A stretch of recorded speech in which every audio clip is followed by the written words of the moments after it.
اللہ اللہ اللہ۔ بسم اللہ الرحمن الرحیم۔ السلام علیکم ورحمۃ اللہ وبرکاتہ۔ معزز ناظرین کرام، آج ہم بات کریں گے نماز جنازہ کے حوالے سے۔ نماز جنازہ کی حیثیت فرض کفایہ ہے۔ فرض کفایہ اس کو کہتے ہیں کہ کچھ لوگ بھی اگر نماز جنازہ بستی میں سے، علاقے میں سے ادا کر لیں تو پورے علاقے کی طرف سے، پورے بستی کی طرف سے ادا ہو جاتا ہے۔ اس کو کہتے ہیں فرض کفایہ۔ نماز جنازہ میں ناظرین دو فرض ہیں، قیام اور تکبیریں کہنا، 4 تکبیریں کہنا۔ نماز جنازہ میں سب سے پہلے تو حق یہ ہے کہ میت کا ولی جنازہ پڑھائے۔ اگر ولی جنازہ نہیں پڑھا سکتا تو کسی متقی عالم دین سے نماز جنازہ پڑھانا چاہیے۔ اور سب سے پہلے تکبیر ہوگی، امام اللہ اکبر کرے گا اور ہاتھ اپنے کانوں تک اٹھائے گا، اور پچھلی جو مقتدی ہوں گے تو وہ بھی کانوں تک ہاتھ اٹھائیں گے اور اللہ اکبر کہتے ہوئے ہاتھوں کو ناف کے نیچے باندھ لیں گے، اور سبحانک اللہم و بحمدک و تبارک اسمک و تعالی جدک، آگے 2 لفظوں کا اضافہ ہے، وجل ثناؤک ولا الہ غیرک، یہ کہہ کر اس کے بعد دوسری تکبیر کہیں گے۔ دوسری تکبیر اللہ اکبر کہیں گے، لیکن ہاتھ نہیں اٹھانے، بغیر ہاتھ اٹھائے اللہ اکبر کہتے ہوئے دوسری تکبیر کہیں گے۔ اور دوسری تکبیر کے بعد درود پاک پڑھا جائے گا۔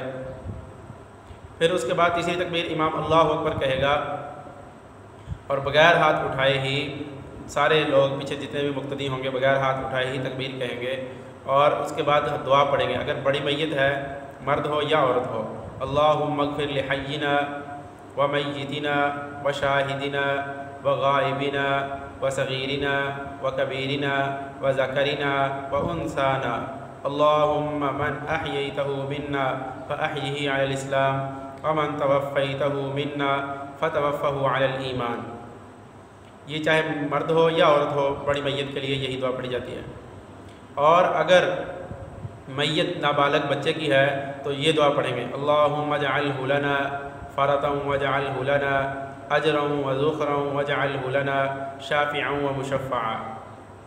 اگر نابالغ بچی کی میت ہے تو پھر یہ پڑھیں گے، اللہم اجعلہ لنا فرطا واجعلہ لنا اجرا وذخرا واجعلہ لنا شافعا ومشفعا۔ اور پھر اس کے بعد امام چوتھی تکبیر کہے گا بغیر ہاتھ اٹھائے، اور اس کے بعد سلام پھیر دے گا، السلام علیکم ورحمۃ اللہ، السلام علیکم ورحمۃ اللہ۔ یہ کہہ کر نماز جنازہ پورا ہو گیا۔ ناظرین، یہ دعائیں سیکھنی چاہیے۔ تو اس دوست کو نہیں آتی تو یہ اس ویڈیو کو دیکھیں اور آگے لوگوں کو شیئر کریں، اور تاکہ جن کو نہیں آتی وہ سن کے دعائیں یاد کر لیں۔ بہتر تو یہ ہے کہ اپنے قریبی علماء کے پاس جا کے سیکھیں۔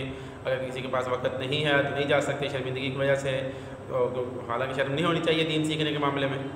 اگر نہیں آتی تو بیٹھ کے ویڈیو کو چلائیں، بیٹھ کے دعائیں سیکھیں، انشاءاللہ آپ کا بھرپور معاون ہوگی یہ ویڈیو، اور دوسرے لوگوں تک پہنچائیں جن کو نماز جنازہ نہیں آتا۔ اپنے ورثاء کو جس وقت ہم دنیا سے رخصت کرتے ہیں تو ہمیں کم از کم نماز جنازہ تو آنا چاہیے کہ ان کے لیے ہم کم از کم کھڑے ہو کے دعا ہی کر لیں۔ اللہ تعالی ہمیں ان باتوں کو سمجھنے کی، ان پر عمل کرنے کی توفیق عطا فرمائے۔ Hey there. Subscribe to my channel. And also press this bell icon, so you never miss any new update.